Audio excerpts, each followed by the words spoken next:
If you get the carbon coat kit, here's what comes in the box.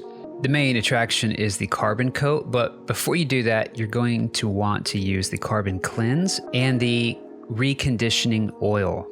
You also get Carbon Glide, which is a friction reducer, and it's really cool. You get a pack of very fine and fine abrasive pads that you can cut up. You also get some towels, gloves, and these really cool applicator pads.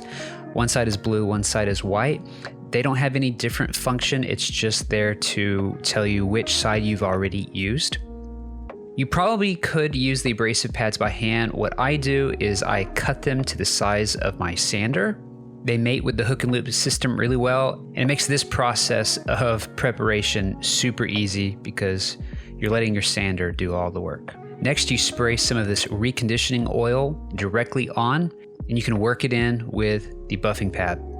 Do this to the entire surface, and then using the very fine pad, I do this process again, using the reconditioning oil.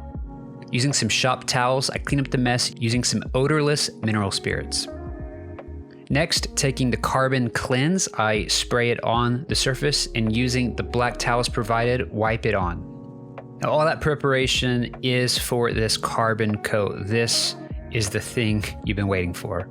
This is the good stuff. Shake it up really good. There's a BB in there to help make sure it's good. And I apply a little kind of box on one of the applicator pads.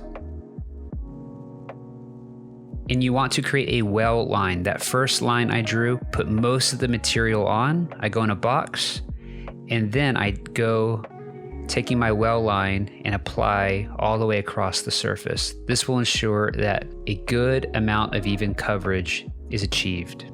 Then I go in the opposite direction. My goal here is to make an even coat as much as possible.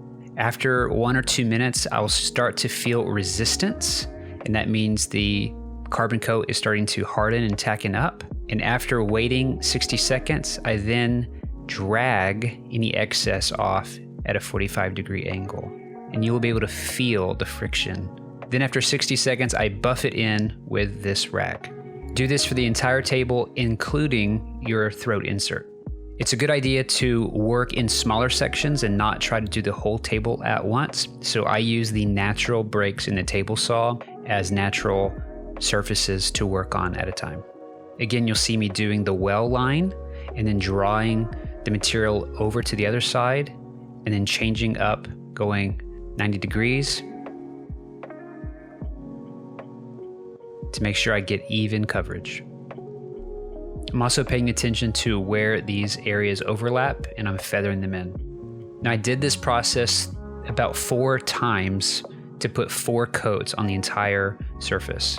24 hours later, I took this Carbon Glide and sprayed it on the surface, and this is greatly going to reduce the friction and make the table feel like an air hockey table. Watch this. Work the material in with a regular shop rag. It's really incredible to see how clean and pristine. It looks brand new. It's really incredible.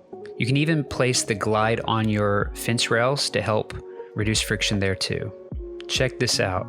It's like playing air hockey on your table. This walnut block slides as if there's air underneath it. This is what you want with a table saw.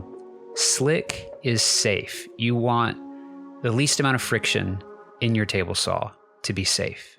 Pretty incredible.